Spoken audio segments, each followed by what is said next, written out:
La parole est à Monsieur Jean-Marc Germain, rapporteur de la commission mixte paritaire.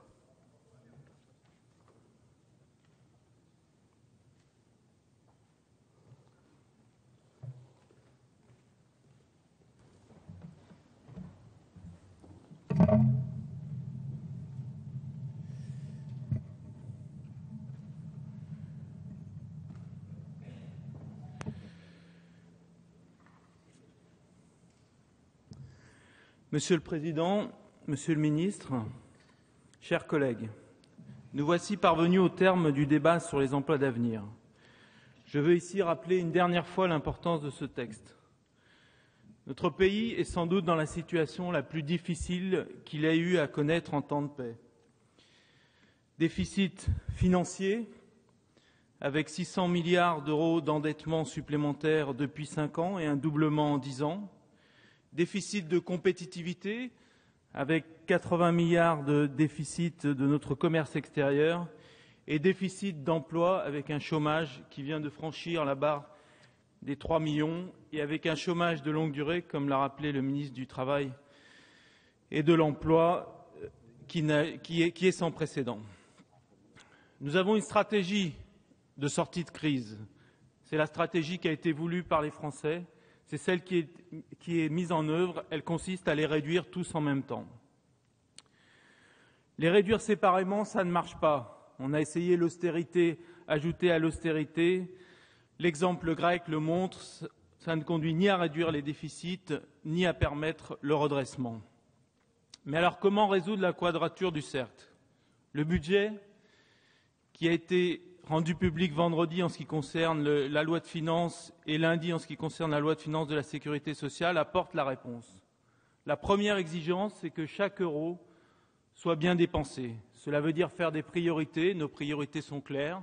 C'est l'éducation, c'est l'emploi, c'est le redressement économique, c'est la santé et c'est la sécurité. Cela veut dire aussi bien gérer nos administrations publiques et des efforts sont faits dans tous les ministères. Cela veut dire aussi trouver des ressources qui ne pénalisent pas la croissance, et c'est ce que fait ce budget. Taxer les grandes entreprises qui aujourd'hui, en ce qui concerne le CAC 40 par exemple, payent 10% d'impôts alors que les PME payent 33%.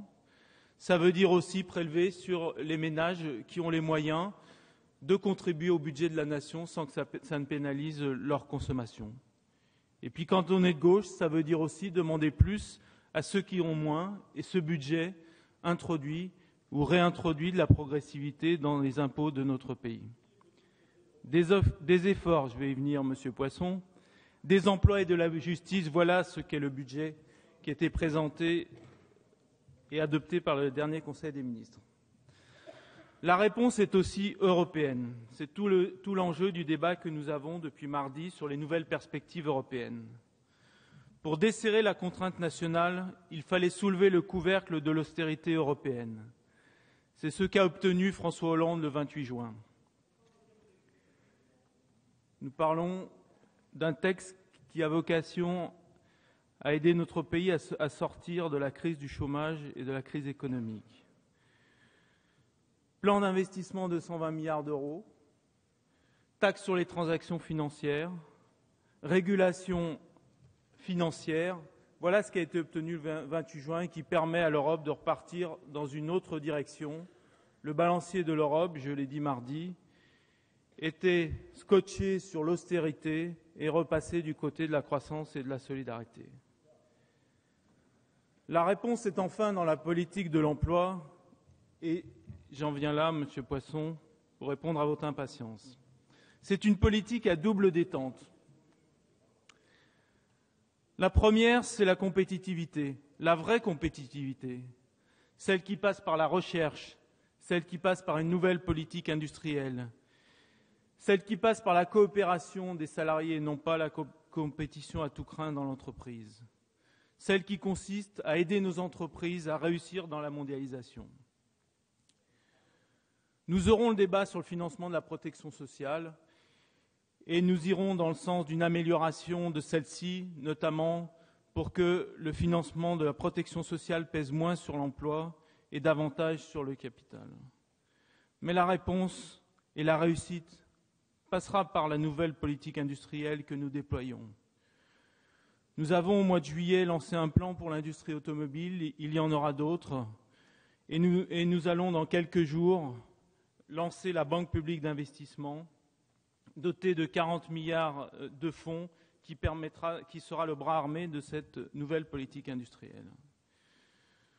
Moi, je vous le dis, chers collègues, dans ce débat sur le coût du travail, il nous faudra trouver des solutions pour que le capital contribue autant que le travail, je l'ai dit, mais il nous faudra trouver des solutions qui ne reviendront pas à faire payer les cotisations patronales par les ménages. Et donc moi je plaide pour des solutions qui visent à élargir les cotisations salariales vers l'ensemble des revenus, d'une part, et d'autre part, et de manière étanche, à élargir les cotisations patronales vers une assiette plus large, qui peut être environnementale, qui peut porter sur la valeur ajoutée. Un haut comité des finances de la sécurité sociale a été créé. Il devra en débattre, les partenaires sociaux en débattent, mais je crois qu'il nous faut avoir des principes clairs pour aborder ce débat.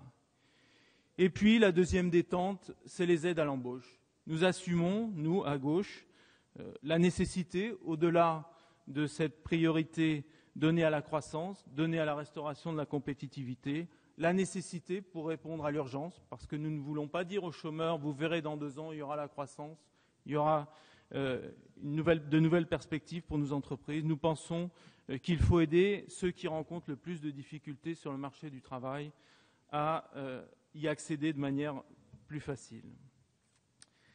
Et pour cela, le gouvernement, et je voudrais à nouveau que chacun prenne bien l'ampleur des mesures qui sont prises, avec 150 000 emplois d'avenir, avec 500 000 contrats de génération, au regard des 400 000 emplois aidés, a décidé de ce qu'il faut qualifier d'électrochoc sur le marché du travail. Je rappelle ce contexte de la stratégie du gouvernement d'ensemble parce qu'elle est essentielle pour bien comprendre notre débat sur les emplois d'avenir. Les emplois d'avenir dans cette stratégie globale, c'est la réponse que nous apportons à ceux qui sont le plus en difficulté sur le marché du travail.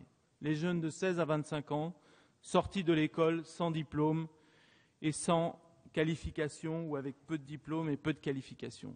La tâche est ardue, il faut bien le reconnaître, car on s'attaque là au fléau du chômage par la face nord, si je puis dire. Mais nous avons mis toutes les chances de notre côté pour réussir. Je veux saluer à nouveau la pertinence des choix qui ont été faits par le ministre du Travail et par vous-même, Monsieur le ministre de la Formation professionnelle, pour que les emplois d'avenir soient un vrai tremplin pour les jeunes qui en bénéficieront. Les fondations étaient bonnes, mais je crois aussi que nous avons bien travaillé dans cet hémicycle pour améliorer ce texte, et je veux vous en remercier sur tous les bancs. Les 3 clés de la réussite, c'est la durée, la formation et le suivi. La durée, tout d'abord. Le texte que vous nous avez soumis donne une priorité au CDI et des aides publiques de 3 ans. Je crois que la durée est là et je crois que ce sera une clé de la réussite comme cela a été pour les emplois jeunes. Nous avons amélioré le texte sur ce point puisque nous avons dit que dans le cas où le CDI n'était pas possible, cela devait être des CDD de 3 ans et que les CDD autres que ce CDD de 3 ans devraient être totalement dérogatoires. Nous avons aussi voulu privilégier le temps plein parce que la réussite, dans un dispositif qui vise avant tout à la mise au travail de jeunes qui n'y ont pas accès, la réussite passe par un emploi à temps plein. Je l'ai dit, il faut un vrai contrat de travail avec un vrai salaire et une vraie durée dans le temps. La formation ensuite, nous l'avons rendue obligatoire, nous l'avons voulu qualifiante et nous l'avons voulu valider. C'est extrêmement important, c'est ce qui fait la réussite des contrats d'apprentissage, contrats que je crois nous défendons sur tous les bancs et contrats dont nous souhaitons tous qu'avec la reprise économique, ils puissent se développer. Le suivi enfin, suivi qui nous est très cher, je le disais en introduction à notre débat, pour moi, la sortie doit se préparer dès l'entrée. Et pour qu'elle se prépare dès l'entrée, il faut à la fois un suivi dans l'entreprise, c'est le tutorat que nous avons décidé et qui sera systématique, Et c'est le suivi par les missions locales ou par la NPE, avec des rendez-vous réguliers qui pourront dépendre des difficultés rencontrées par les jeunes dans leur contrat, mais qui devront vérifier que les formations sont bien suivies, que les progrès sont enregistrés, que les validations sont faites, et que s'il y a d'autres difficultés qui peuvent apparaître en cours de contrat, nous avons notamment parlé de difficultés sociales, parce qu'on sait bien qu'elles existent pour les jeunes qui sont concernés, difficultés d'emploi, difficultés en matière de santé, nous trouvions les moyens de les résoudre. Nous avons aussi enrichi le dispositif en introduisant un volet handicap. Cela répondait à la volonté du président de la République que dans chaque projet de loi, il y ait un volet handicap, à la fois sur les publics jusqu'à 30 ans, mais aussi sur les activités qui devront prévoir, en tout cas dans les textes d'application, le moyen de développer toutes les aides aux personnes handicapées pour améliorer leur vie quotidienne. Nous avons introduit aussi, au même rang que l'utilité sociale, l'utilité environnementale, à l'initiative du groupe Écolo. Nous avons introduit aussi, à l'initiative du groupe GDR, l'exigence de pérennisation et de remboursement des aides en cas de non-respect des engagements. Nous avons aussi eu un débat avec le groupe UDI, notamment sur la place que devait avoir le secteur privé. Nous ne sommes sans doute pas allés aussi loin que ce que vous auriez souhaité, mais en tout cas, il y a un volet ouvert aux entreprises privées qui sera de 5 à 10%. Les textes d'application le diront, mais qui permettront, dans certaines situations, je crois, de trouver des emplois et des contrats qu'on ne pourrait pas trouver bien utiles pour l'insertion des jeunes. Nous avons ouvert, et là été unanime sur tous les bancs, les emplois d'avenir professeurs à l'enseignement agricole et à l'enseignement privé. Et puis le texte a aussi été enrichi au Sénat, priorité à l'embauche pendant 1 an pour les jeunes titulaires d'un CDD en emploi d'avenir, compétences transférables permettant d'accéder à une qualification supérieure. Je crois que ça clarifie très clairement la nature du dispositif, ça ne se substitue pas au contrat d'apprentissage. En revanche, on veut des progrès vers une qualification supérieure. Suppression des CDD saisonniers parce que nous ne sommes pas parvenus à éviter la précarité dans ce cas-là, et puis entreprises privées délégataires. Nous avons eu aussi de beaux débats, notamment celui sur l'égalité.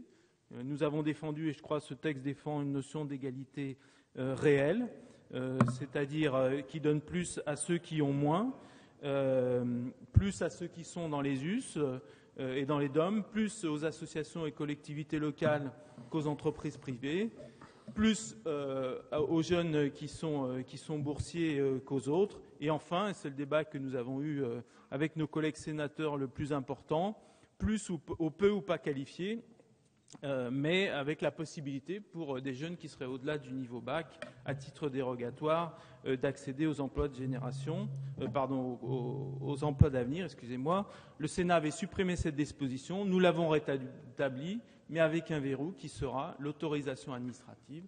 Comme ça, on pourra bien vérifier que la priorité est respectée, mais qu'en même temps, il y a les souplesses qui sont nécessaires. Voilà, chers collègues, dans 1 mois, quasiment jour pour jour, les premiers emplois d'avenir seront signés. J'espère que mardi prochain, nous serons le plus nombreux possible pour que l'Assemblée nationale adresse par un vote large à la jeunesse de notre pays le message d'espoir qu'elle attend.